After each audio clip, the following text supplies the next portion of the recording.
Twitter के founder और पुराने मालिक जैक डोर्सी चर्चा में हैं। उन्होंने भारत के बारे में कुछ ऐसा कह दिया है जिस पर बवाल हो गया है। विपक्ष जहां जैक डोर्सी के बहाने मोदी सरकार पर हमलावर है, वहीं सरकार ने भी डोर्सी के आरोपों पर कड़ी प्रतिक्रिया दी है। सबसे पहले आपको बताते हैं कि जैक डोर्सी ने कहा क्या था। दरअसल एक इंटरव्यू में जैक डोर्सी से पूछा गया कि ट्विटर के सीईओ रहने के दौरान किस देश से उनके पास सबसे ज्यादा कंटेंट हटाने के रिक्वेस्ट आए। इसी में उदाहरण देते हुए डोर्सी ने मोदी सरकार पर सवाल उठाए। जैक डोर्सी ने कहा, भारत का उदाहरण लेते हैं। भारत एक ऐसा देश है जहां से किसान आंदोलन के दौरान कुछ ऐसे पत्रकार, खासकर जो सरकार के विरोध में लिख रहे थे, उन ट्वीट्स को डिलीट करने की रिक्वेस्ट आई थी और कुछ इस अंदाज में आया कि हम भारत में ट्विटर को बंद कर देंगे, हम आपके कर्मचारियों के घर पर छापा मारेंगे, जो उन्होंने किया भी। उन्होंने कहा कि हम आपके ऑफिस बंद कर देंगे अगर आप हमारी बात नहीं मानते, और ये भारत है जो एक लोकतंत्र है। जैक डोर्सी के इस बयान को विपक्ष ने हाथों हाथ लेते हुए मोदी सरकार पर जमकर हमला बोला है। वही सरकार ने भी डोर्सी के दावों की कलई खोल दी है। जैक के दावे पर मोदी सरकार के मंत्रियों को सुनिए। Twitter now, it is there now in public domain that Twitter during this period was not only partisan, was behaving in an absolutely arbitrary manner, and the Twitter files that have then come out after Jack Dorsey sold Twitter has exposed Twitter to be a platform that abused its power, misused its power, and de-amplified many people, as in muted their voices, de-platformed many people, as in permanently took them off Twitter, totally in violation of Article 14 and Article 19 of our Constitution.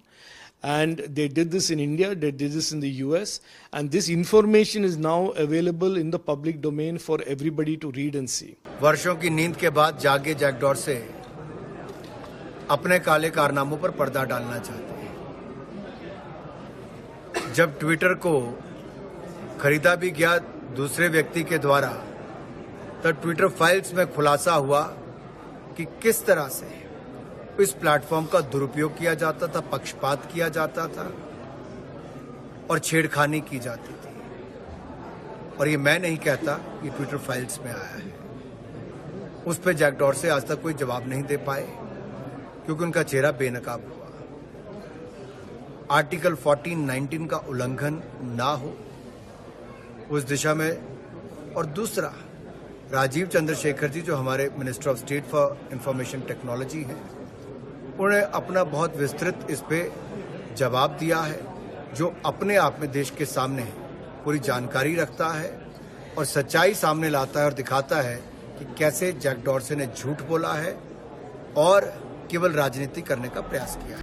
Jack dorsi के वक्त भारत में IT minister रहे रविशंकर प्रसाद की बात सुनना बेहद जरूरी है।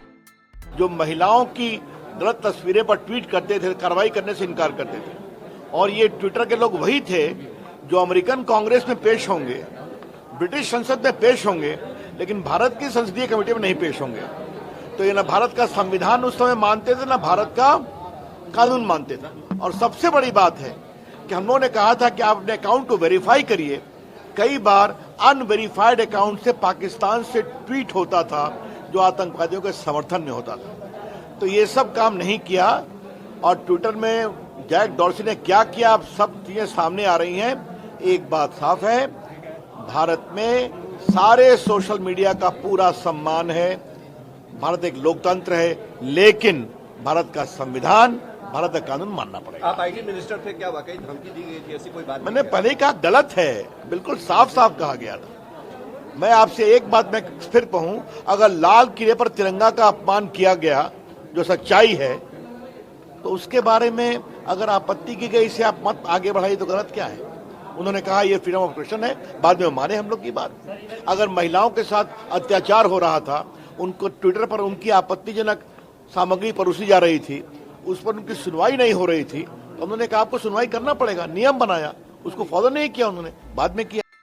बता दें कि ट्विटर को दुनिया के सबसे अमीर शख्स एलन मस्क ने खरीद लिया है।